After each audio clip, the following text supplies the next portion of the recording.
derrière moi, il y a haut perché de hêtre. Donc c'est l'essence principale sur cette tâche. C'est issu à la fois de Chablis et également en partie également de Coupe. Toi, partant de ce constat, donc au début des années 90, tu as enclenché ce que tu appelles la poursuite de la régénération de la parcelle complète. Voilà. Il y a des marques sur certains arbres là, tu peux m'en dire plus? Là, on est déjà au stade de haut perchi, donc les arbres font entre 15 à plus de 20 mètres. Et donc on a entamé une éclaircie de manière à optimiser leur pousse et à les mettre en bonne condition pour que les pieds soient le plus à la lumière. D'accord. Donc ça continue quoi, c'est pas il y a 30 ans... On continue de travailler. D'accord. Et donc on marque les voies à la griffe et ça va être exploité en affouage par les habitants de la commune. Mais j'ai l'impression qu'il y a beaucoup de hêtres. Alors c'était ce que tu voulais Pas vraiment. Bon, c'est l'inconvénient de cette zone-là, c'est qu'il y a du feuillard pratiquement pur. Alors l'objectif qu'on s'est fixé, justement, c'était d'essayer d'avoir une parcelle avec un mélange. Donc on va dire un tiers de divers et 2 tiers de hêtres. C'est quoi des divers, ce que tu appelles des divers? Des divers, ça peut être du frêne, des sycomores, du merisier. C'est fait pour mélanger un peu les arbres entre eux, c'est ça hein? Ça maintient un meilleur sol, d'une part, et puis d'autre part, pour assurer les prochaines régénérations dans un très long moment, c'est bien meilleur pour les terrains. L'opération qu'on a fait de griffage, eh ben, chaque fois qu'on a pu avoir un divers sur cette zone-là, on l'a laissé au détriment d'un feuillage. Tu peux m'en montrer un là, par là, s'il y en a un. Derrière moi, là, on a un sycomore. Alors là, Robert, on a changé de coin un peu. Et là, j'ai l'impression que ce que tu me montres derrière toi, c'est des arbres plus petits, là. Alors, dis-moi un peu. Ça fait partie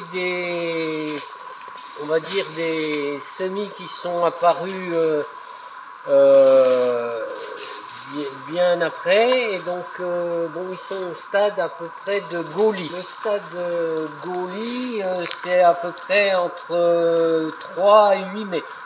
Donc, c'est des petits arbres encore, là. Des petits arbres. Et ils auraient quel âge à peu près ceux-là? Entre 10 et 15 ans à peu près. Tu vas faire un peu le même travail que là où il y a eu le griffage. Là, tu vas sélectionner les plus beaux puis couper les autres, quoi, en gros. Pratiquement tout le long de la vie de cette parcelle-là, de toute façon, quel que soit le stade, le travail reste le même, c'est un travail de sélection. Puis le but, alors tu dis, je choisis tel arbre, mais c'est pour une vocation quoi? Que ça fasse du bois à vendre, j'imagine? L'objectif, ça serait de faire du bois d'œuvre, donc les bois de plus grande valeur.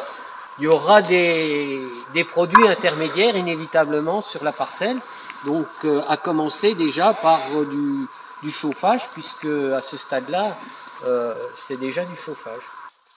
Alors là, quand tu me parles de sélection, tout ça, par exemple, là, derrière toi, il y a un groupe d'arbres, tu vas sélectionner lequel, par exemple, là, toi? Ce groupe d'arbres, on va déjà sélectionner ce feuillard-là. C'est celui qui est le mieux venant, c'est de couper les arbres phylogènes de manière à lui permettre d'avoir un houppier qui soit suffisamment développé. Et puis là, plus devant nous, là, tu aurais autre chose Devant nous, on a de la chance là, parce que bon, on a un emplacement qui est bien équilibré en fait. Ici on a un sycomore. Donc c'est un érable ça. C'est un érable sycomore. Et donc l'objectif justement d'avoir le mélange, on l'a en plein, puisque le feuillard est bien présent. Il y a encore un sycomore à peine plus loin là-bas. Donc ça sera suffisant sur cet espace-là. Et donc on essaiera d'avoir d'autres, il y a quelques autres divers, mais qui sont moins qualitatifs. Mais ce sycomore-là est très intéressant. Alors là, Robert, on a rechangé de zone. Oui. Et là, on a encore des gros arbres là. Oui, donc c'est le reste des semenciers sur cette parcelle-là, donc qui vont faire l'objet d'une coupe définitive, parce que là on a un couvert de semis qui est suffisant. On est à peu près déjà au stade fourré. Et c'est assez complet. Donc c'est ce que je filme en ce moment là, c'est les petits arbres qui font au maximum 3 mètres quoi là. Et suite à la coupe, de faire des travaux de dégagement. Donc ça permettra de recéper des semis, c'est-à-dire des semis qui auront été malmenés par l'exploitation. Recéper, c'est les recouper à ras pour qu'ils repoussent, c'est ça? Voilà, exactement, les recouper à ras, parce que quelquefois, après l'exploitation, on a des semis qui sont touchés, qui sont plus ou moins arrachés, et ça permet, en les coupant au ras, qu'ils redémarrent beaucoup plus droit. Et on perd pas le semis complètement. D'accord, donc là c'est ce que tu appelles un semis là qui est devant moi là. Voilà. Si tu me le montres là, là il y a des semis. Des scrouleux, ça va te faire. Duet. D'accord, donc celui-là, s'il y a un des gros arbres qui tombe dessus, ça le couche. Donc le but, ça serait s'il est abîmé, ça sera de le recéper. Il y a eu également des cloisonnements pour permettre d'améliorer la qualité d'exploitation de la coupe. D'accord, donc c'est là où on se trouve, c'est ça? C'est un chemin. Canaliser le passage des tracteurs pour la sortie des bois. D'accord. Et c'est ce qui a permis de sauver, je pense, pas mal de semis. D'accord, donc là, ça sera fini. La parcelle sera ce que tu appelles régénérée, quoi. Voilà.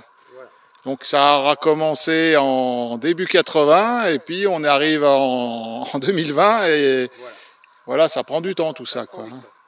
Et il y a quelle surface à peu près qui a été renouvelée du coup depuis les années 80? Il y a à peu près une surface de 14 hectares. Là, tu voulais me montrer une zone qui était pas forcément justement la meilleure, enfin la meilleure, je ne sais pas si on peut dire la meilleure, mais où il n'y avait pas ces fameux semenciers. Voilà. Donc là, on voit derrière nous, et on a des, je ne sais pas ce que c'est là, ce qu'il y a derrière nous. C'était du taillis, c'est des CP de charme. Donc là, là il y a une CP derrière moi là, et c'était du charme. Là c'est du noisetier, mais ça ressemble à ça en fait.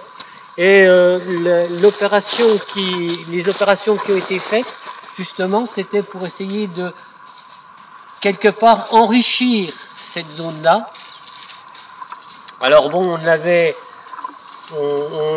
comme objectif de replanter, on ne l'a pas fait parce qu'on s'est rendu compte très rapidement qu'il y avait un certain nombre de semis qui s'installaient malgré tout. Alors pas énormément au départ, mais malgré tout. Et donc là, on avait quelques semis de sycomore, d'alisier blanc qui étaient là et qui étaient intéressants. Malgré le manque de semenciers, en laissant faire le temps, tu as réussi quand même à avoir des fameux semis là. Voilà, exactement. Moins que dans les autres zones, mais il y en a. C'est beaucoup plus clair, mais néanmoins, je pense que ça sera intéressant parce que ils vont être mis à distance progressivement, et après ils feront leur vie, je pense, ils passeront au-dessus du taillis, D'accord. Ils feront leur vie. À mon avis, ça devrait donner des sujets qui peuvent être intéressants. Alors Robert, là tu m'as montré pas mal de trucs là, donc cette fameuse parcelle là que tu as régénérée il y a maintenant 40 ans. Alors tu peux nous dire un peu ce que c'était que ton métier ou quelle était ton activité? J'étais donc agent technique forestier. Ouais. J'ai débuté en Lorraine. Et progressivement, je me suis rapproché de ma zone de confort, qui était la Franche-Comté. Quand tu dis que tu es agent technique forestier, tu travailles dans quelle entreprise alors? Je travaillais à l'Office national des forêts. Parce que là, tu n'es plus en activité. Là. Je suis en retraite. Ça fait combien? Presque 40 ans que tu as travaillé sur ces forêts-là, quoi, là. Un tout petit peu moins. D'accord. Donc là, on est sur le premier plateau du Doubs, hein, c'est ce que tu me disais. Voilà, c'est ça, le premier plateau du Doubs, en forêt communale de Bellevoie. Tu peux me dire un peu ce qui t'a amené à travailler dans la forêt, si tu as quelque chose... Il y a des raisons personnelles et puis il y a des raisons, on va dire, d'intérêt technique. Alors je dirais pour les raisons personnelles, c'était avoir l'esprit de contradiction par rapport à mon père. D'accord. Donc bon voilà, après ça reste du domaine privé. Et puis du point de vue technique, c'est que je me suis aperçu que c'est un métier qui se passait à l'extérieur, mais qui était très intéressant parce que il était très divers et varié. D'accord. Et c'est ce qui m'intéressait parce que je pense que j'avais plus l'esprit vagabond à l'extérieur et que j'avais besoin de ce milieu naturel pour m'équilibrer, je pense. Et donc là, tu as terminé ton activité. Oui. Est-ce que donc c'est un milieu où tu vas toujours, la forêt? Tu y vas pour peut-être d'autres raisons ou je pense que j'aurais du mal de m'en passer. Je pense aussi que la période qu'on aborde est une période qui m'intéresserait énormément. Donc je re-signerai volontiers encore pour un bail. D'accord. Parce que je pense que les collègues qui vont avoir en charge la gestion vont avoir à se réinventer du point de vue technique. Donc il va falloir être observateur, attentif à ce qui se passe, pas, disons, coincé dans des techniques qu'on a appris théoriquement. Et je pense que ça va être intéressant pour cette séquence-là en tout cas. Je l'espère pour eux en tout cas. Ouais. Et c'est vrai que ça me tenterait. Donc tu vas le faire en tant qu'expert extérieur ou conseiller ou je vais avoir un œil dessus en tout cas. D'accord. Et sur mon poste, il y a un jeune qui est arrivé, qui a pris le poste en septembre. Ah ouais, c'est tout récent, quoi, puisque là on est en décembre. Alors, et sans le suivre de près, s'il vient de trouver, tu vas lui. D'accord. Je serai disponible de toute façon parce que je pense que quand on a entamé quelque chose en forêt, il faut savoir que c'est sur le long terme. Oui, parce que là, ce que tu m'as montré ce qu'il y a derrière toi, ça fait 40 ans presque que c'est commencé. Et puis c'est encore très jeune pour la forêt. Donc il faudra encore au moins une vie de forestier pour retrouver des gros arbres que tu avais coupés au début, quoi. Voilà, exactement. Comment tu la vois, ta forêt, les forêts où tu as travaillé dans les 10, 20, 30 ans à venir? Je pense que déjà, moi, au cours de toute cette période-là, j'ai évolué. Ce qui était la règle auparavant ne sera pas forcément à l'avenir. Et donc c'est ça qui est intéressant, c'est que bon, il va falloir s'adapter par petites touches sans doute, empiriquement à certains moments. Donc ça nécessitera encore et encore des forestiers sur le terrain. D'accord. Et ça sera leur charge. Et je pense que comme on est une grande diversité d'intervenants et de forestiers, on devrait pouvoir y arriver. Notre rôle, c'est quand même de garder un couvert. Et c'est ça le plus important, c'est que j'avais un de mes anciens collègues qui nous disait le forestier n'aime pas le vide. Donc on ne fait pas de coupe rase, on garde toujours un minimum de couvert. Il est peut-être un peu bas à certains moments, mais il y a toujours quelque chose.